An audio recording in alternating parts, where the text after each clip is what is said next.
मुख्यमंत्री पुष्कर सिंह धामी ने आज रुद्रप्रयाग के कोटकी में नर्सिंग कॉलेज का शिलान्यास और भूमि पूजन किया। 20 करोड़ 44 लाख की लागत से नर्सिंग कॉलेज का निर्माण की रुद्रप्रयाग जिले वासियों को बड़ी सौगात मिली है, जिसमें 18 करोड़ केंद्र सरकार की एसटीए योजना के तहत प्राप्त हुए और 2 करोड़ 44 लाख राज्य सरकार के माध्यम से कॉलेज निर्माण को मिलेंगे।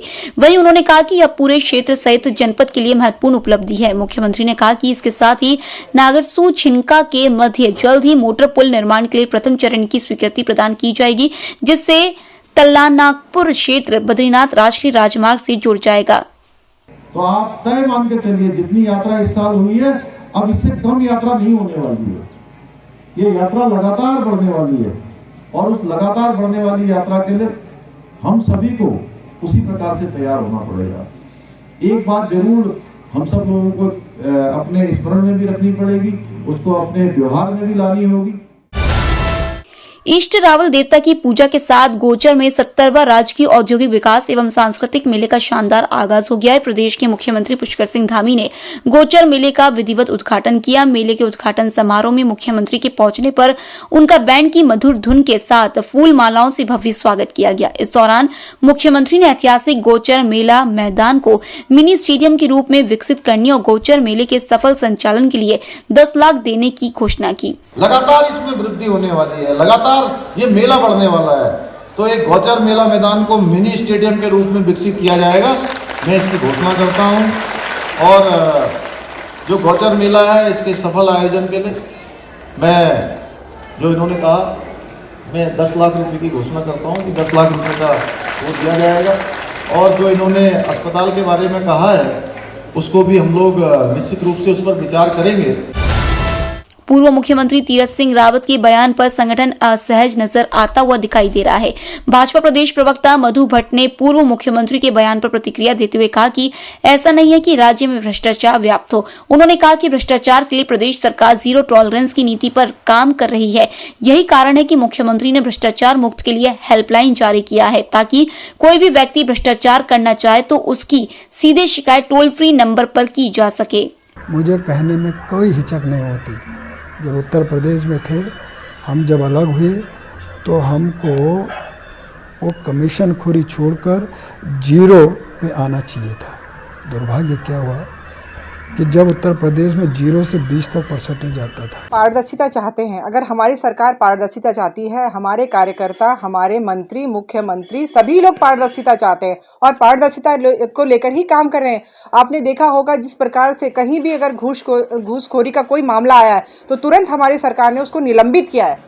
ये सबसे बड़ी बात है कि हमारी सरकार जो है कहीं देखती है, कहीं पर कमीशनखोरी, कहीं पे घूसखोरी, कहीं का भी कोई मामला तुरंत संज्ञान में आता है तो उसको तुरंत बर्खास्त कर दिया जाता है। देहरादून स्थित Wadia institute of Himalayan geology के वरिष्ठ वैज्ञानिक डॉक्टर सुशील कुमार का मानना है कि रिएक्टर स्केल पर कम तीव्रता के भूकंप अक्सर आते हैं और जनता में जागरूकता और तमाम नए उपकरणों के चलते इसकी जानकारी अब तुरंत सभी लोगों तक पहुंच जा रही है। इससे डरने और घबराने की कोई जरूरत नहीं है, क्योंकि पहले भी अक्सर इसी तरह से कम तीव्रता के भूकंप की घटनाएं होती रही हैं।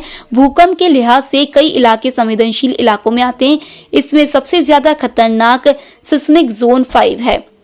भारत के साथ सटे हुए हैं और जो डीप अर्थक्वेक्स आते हैं, यानी जिनका फोकस सोर्स थोड़ा डीप होता है, वो भारत में भी असर करते हैं, जैसे दिल्ली में, उत्तर प्रदेश में, बिहार में, तो वहाँ पर भी इसका असर आएगा ही, क्योंकि एनर्जी जो होती है वो कंट्रोल नहीं है। कोई नेपाल में अर्थक्वेक आया तो नेपाल में ही रहेगी, वो तो चारों ओर स्प्रेड होती है ना, सर्कुलर स्प्रेड होती है, तो वो भारत में भी नुकसान पहुँचाएगी जो उसके इलाके हैं।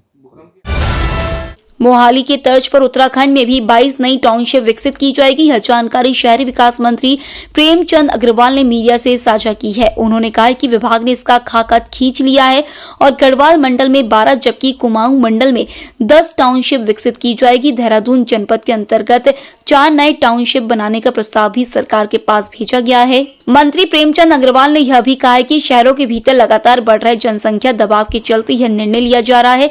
हालांकि अभी इसकी प्रक्रिया शुरू हुई है, अंजाम तक कब पहुंचाया जाएगा यह देखने वाली बात होगी।